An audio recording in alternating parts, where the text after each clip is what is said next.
I want to do a short video on balancing chemical equations.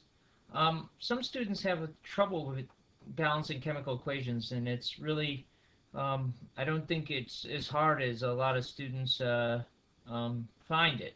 So hopefully this video is helpful. Balancing chemical equations.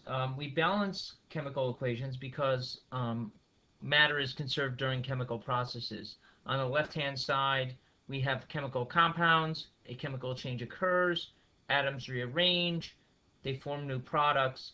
But the number and type of each kind of atom on the left side, the reactant side, has to be the same as that on the right side, the product side. Otherwise, you would have either changed an element into another element, and that's not possible in a chemical change, or you would have had to have gained or lost atoms, which is not possible due to the law of conservation of matter. Okay, so here's some tips to balancing chemical equations. If an element appears in only one compound on left and right side, then balance that element first. If you have polyatomic ions on both sides, like the nitrate ion on both sides or the sulfate ion on both sides, balance the ion rather than trying to balance each atom in it. Uncombined elements are really easy to manipulate, so I tend to balance those last. And then in a hydrocarbon combustion reaction, balance the C's first, then the H's, then the O's. And then always check your work by counting atoms on each side. So let's look at an example. Balance carbon disulfide plus oxygen forms carbon dioxide plus sulfur dioxide.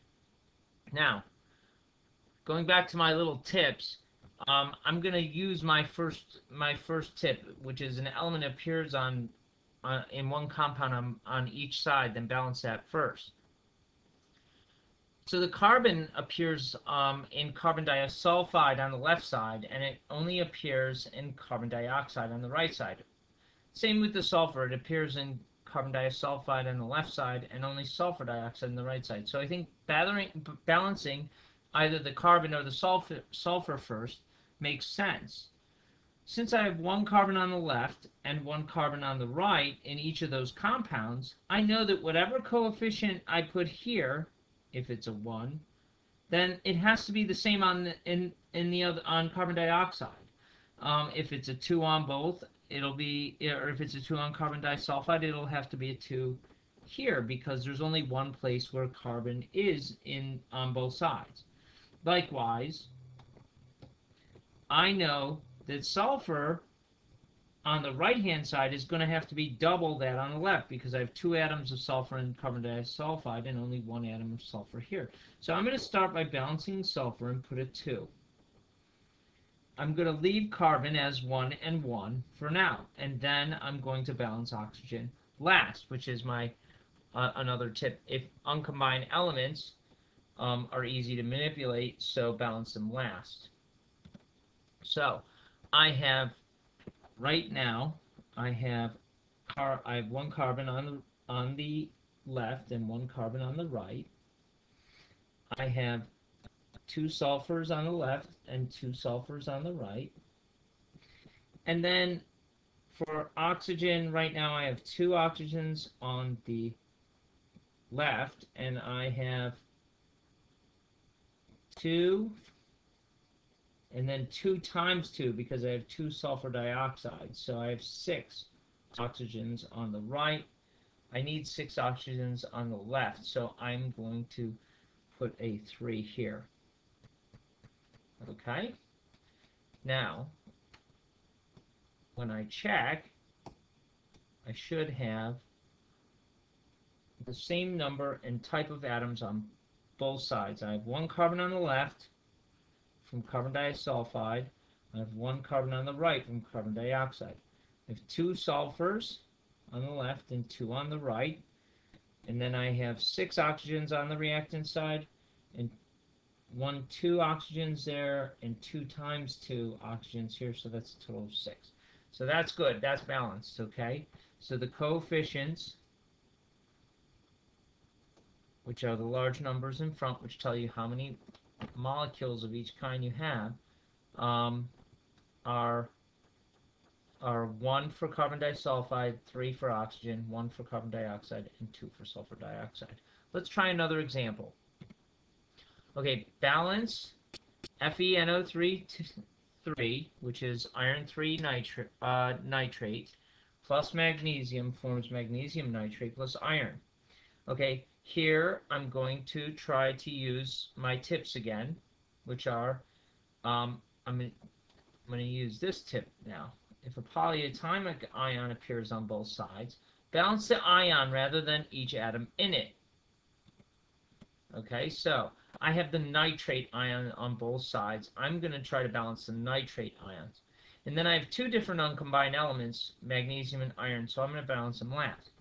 So I'm on my atom inventory, I'm going to count, make sure that the number of irons are the same on both sides, the number of magnesiums are the same on both sides, but also the number of nitrate ions. Okay.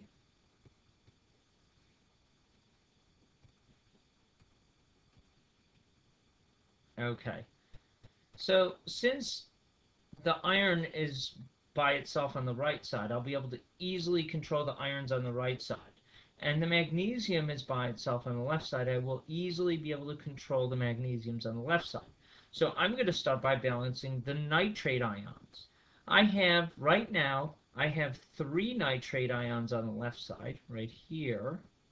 And I have 2 nitrate ions on the right side, right here. So I'm going to need to balance those out by finding the least common multiple of 2 and 3, which is 6. So I'm going to need 3 times 2 nitrate ions. And remember, when we balance, we only change the coefficients. We can't change the subscripts, or else we'll change the compound itself. And then now I need to get 6 nitrates on the right side, so I need 3 times 2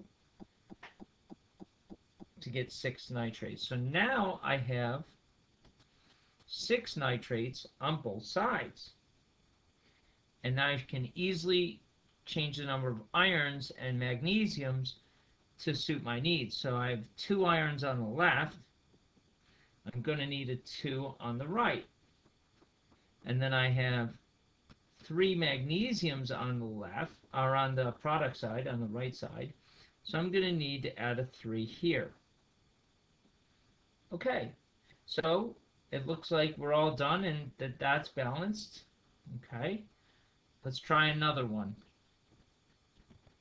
Okay, balanced C3H6 plus O2 forms CO2 and H2O. This is a hydrocarbon combustion reaction. It's when a compound of carbon and hydrogen burn in oxygen to form carbon dioxide and water.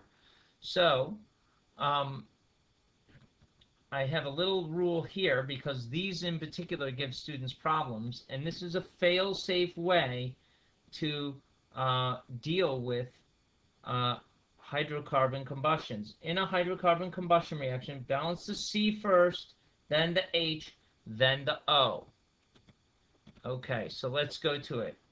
I'm going to do my little atom inventory on both sides. We've got C, H, and O, and we've got C, H, and O. And right now, we have 3 C's, and we have 1 here. We have 6 H's, and we have 2 here. And we have 2 O's here, and we have 3 O's here on the product side. So, balance the C's first. 3 C's here, that means I'm going to have 3 carbon dioxides. And that always means whatever number is here, the coefficient for carbon dioxide's got to be 3 times as much, okay, if it's balanced. Okay, so right now my carbons are balanced. Now balance the H's. Okay, I have 6 H's. 2 times 3 is 6, so I need 3 H's here. Now let's update our atom inventory. Okay, we now have on the right side, we have 3 C's, we have 6 H's. It's looking good. And now we have 3 and 3 times 2 is 6, plus 3 is 9. So we have 9 O's. So there's 3 times 2 is 6 oxygens from carbon dioxide. And then plus another 3 times 1 is 3. So 6 and 3 is 9. 9 O's. Okay, now I have O2s on this side, and I'm going to change the coefficient of O2. Well, here's a problem. 4 times 2 is 8 oxygens, and 5 times 2 is 10 oxygens. And that's a problem because I have an odd number of oxygens on the right side, and anything times 2 is going to always be an even number. So what I tell my students is to say, what times 2 is 9? And I say, okay, 4.5 times 2 is 9. 4 was too small, 5 was too big, 4.5 is just right. But I can't have a half a molecule of O2. Okay, so right now it's balanced, but unfortunately we can't get a half a molecule of O2. So what we do is just multiply all the coefficients by 2, and then it will be balanced. So 1 times 2 is 2. 4.5 times 2 is 9.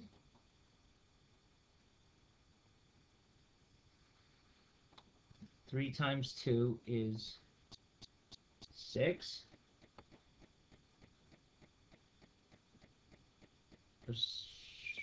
And 3 times 2 is 6. So, let's see if that's right now. Okay, I have 6 carbons on the left, 2 times 3, 6 carbons on the right. I have 12 hydrogens on the left, 2 times 6, and I have 6 times 2, which is 12 on the right. And then I have 18 O's on the left, 9 times 2, and I have 12 from carbon dioxide and 6 from water, so that's 18 total, and it's balanced. And I think that if you balance the C's, then the H's, then the O's in combustion reaction, you're really not going to ever have a problem. If it'll either work out right, or like in this case, you'll just write something in half and multiply all the coefficients by 2 at the end, and it's really a fail-safe way to balance a combustion reaction.